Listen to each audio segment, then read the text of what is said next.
Halo adik-adik semua, selamat datang di channel Abdi Masyarakat 2020. Selamat belajar. Sekarang kita akan belajar Al-Quran, yaitu surat Al-Ma'un. Al-Ma'un memiliki arti barang-barang yang berharga. Mari kita mengaji bersama-sama ya. A'udzu billahi minasyaitonir rajim. Bismillahirrahmanirrahim.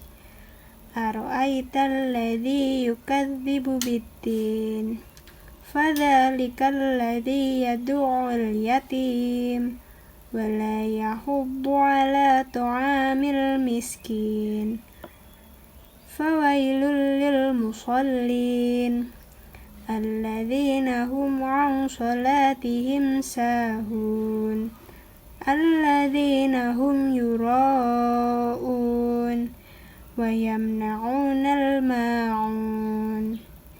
Shadaqallahul azim. Sekarang kita akan mengulik arti dari surat Al-Ma'un. Di ayat pertama, tahukah kamu orang yang mendustakan agama? Lalu, ayat kedua, itulah orang yang menghardik anak yatim. Lalu, yang ketiga, dan tidak menganjurkan memberi makan orang miskin. Lalu, ayat keempat, maka celakalah bagi orang-orang yang sholat, yaitu orang-orang yang lalai dalam sholatnya, orang-orang yang berbuat riya, dan enggan menolong dengan barang berguna. Setelah membaca surat Al-Ma'un, sekarang kita akan mempelajari isi kandungan dari surat Al-Ma'un tersebut. Allah Subhanahu wa Ta'ala menyampaikan kepada kaum muslim dalam surat Al-Ma'un. Yang pertama adalah orang yang mendustakan agama. Ada dua golongan.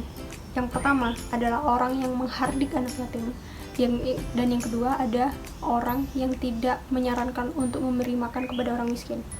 Menghardik anak yatim bisa berbagai bentuk, bisa dalam perkataan maupun perbuatan.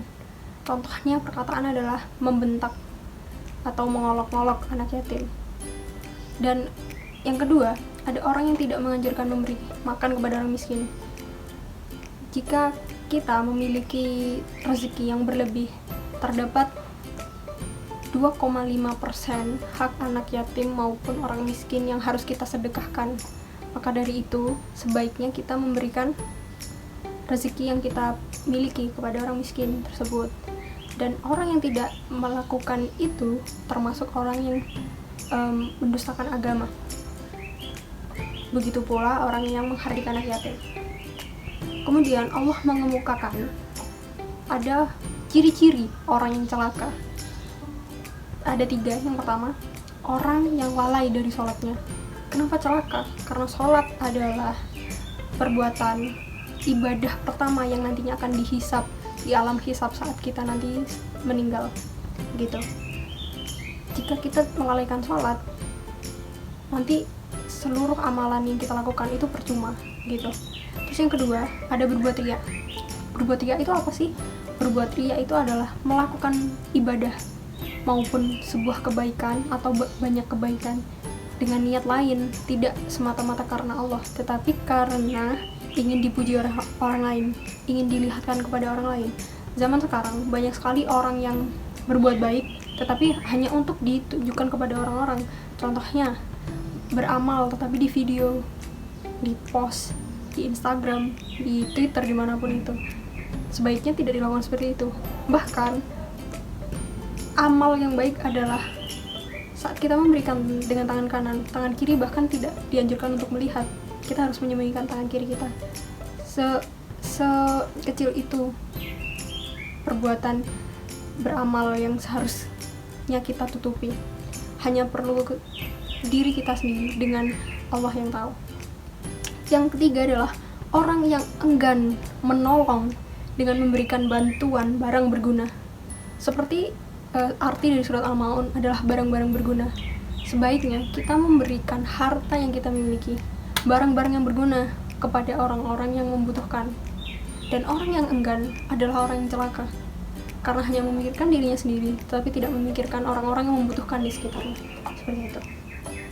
Dari surat Al-Ma'un, kita bisa mempelajari sikap terpuji yang harus kita lakukan, Yang pertama, mencintai dan menyayangi anak yatim.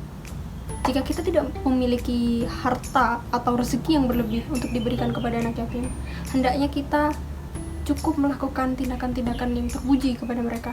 Contohnya, hanya tersenyum, menyapa, bahkan bisa berteman, dan lain sebagainya. Memperlakukan mereka selayaknya orang-orang pada umumnya, seperti itu. Selanjutnya, menyayangi dan memberikan orang miskin. Seperti yang saya sebutkan tadi, di harta kita memiliki 2,5% hak dari anak yatim maupun orang miskin. Sebaiknya rezeki yang kita miliki kita sedekahkan agar lebih barokah, seperti itu. Yang ketiga, sholat ditegakkan atau dilakukan tepat waktu. Mengapa demikian? Jika sholat semakin cepat dilakukan setelah azan kita langsung sholat, maka kemungkinan untuk lalai dalam sholat itu sedikit. Jadi saat setelah azan kita langsung sholat, kemungkinan kita tidak akan lupa, tidak akan lalai gitu. Terus yang keempat, hindari perbuatan riya. Jadi saat kita melakukan perbuatan baik, hendaknya kita sebaik-baiknya harus menyembunyikan. Saat kita beramal, yang tahu hanya kita. Bahkan sekarang kan banyak sekali aplikasi untuk beramal, misalnya kitabisa.com dan lain sebagainya. Sebaik mungkin kita harus menyembunyikan nama kita dengan hamba Allah atau anonim. Dengan seperti itu, amal yang kita lakukan insya Allah diterima oleh Allah, karena tidak ada yang tahu kalau kita beramal seperti itu. Dan yang kelima, hendaklah memberi bantuan kepada orang yang membutuhkan. Mengapa? Karena manusia itu makhluk sosial, tidak bisa hidup sendiri. Jika kita berbuat baik kepada orang lain, kita akan mendapatkan balasan yang baik dari Allah, seperti itu. Tidak serta-merta langsung dalam bentuk materi, bisa saja dalam bentuk bantuan dari orang lain, kelancaran rezeki, mungkin kelancaran dari aktivitas yang kita lakukan. Begitulah Allah membalas perbuatan yang kita lakukan, seperti itu. Jadi saya akan membacakan ringkasan. Yang pertama, surat Al-Ma'un, bagian dari Al-Quran, hendaknya dihafalkan dan kita telaah artinya agar kita dapat mengamalkan dalam perbuatan sehari-hari. Yang kedua, Allah Subhanahu wa Ta'ala melarang menghardik anak yatim dan menghardik dan melarang orang-orang yang berbuat buruk kepada orang miskin. Selanjutnya, jangan melalaikan sholat. Ingat bahwa nanti setelah kita meninggal, perbuatan atau ibadah yang pertama dihisab adalah sholat. Yang kelima, sebaik mungkin saat kita berbuat baik, saat kita beramal, saat kita beribadah, tidak dipamerkan kepada siapapun. Janganlah berbuat riya. Sekarang kita bakal masuk ke soal. Yang pertama, siapakah pendusta agama menurut Al-Ma'un? Yang pertama adalah orang yang menghardik anak yatim. Yang kedua adalah orang yang tidak menganjurkan untuk memberi makan orang miskin. Tidak menganjurkan berarti tidak memiliki sedikit pun pikiran untuk memberi makan, apalagi akan memberi.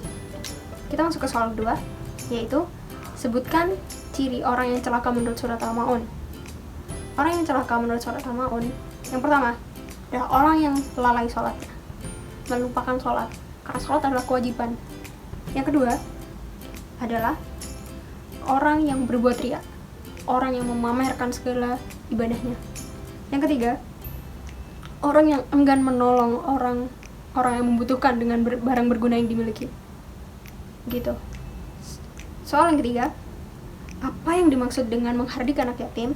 Menghardik anak yatim adalah berperilaku buruk kepada anak yatim, bisa melalui perkataan maupun perbuatan, bisa mengolok-ngolok, membentak, bahkan menyakiti fisik dan lain sebagainya. Selanjutnya kita ada soal yang keempat, yang terakhir. Pada ayat ketiga surat Al-Ma'un berbunyi, tidak menganjurkan memberi makan kepada orang miskin. Jelaskan. Jadi, orang yang tidak menganjurkan untuk memberi makan kepada orang miskin adalah orang yang tidak ada sedikit pun dalam pikirannya untuk memberi makan kepada orang yang membutuhkan, orang yang kekurangan rezeki. Begitu. Jadi, orang yang tidak mau berbagi dan tidak peka terhadap orang-orang yang membutuhkan. Seperti itu. Itu tadi soal terakhir dari materi hari ini. Sekian materi yang saya berikan, kami berikan dari Abdi Masyarakat. Semoga ilmunya bermanfaat. Terima kasih sudah menonton. Sampai jumpa.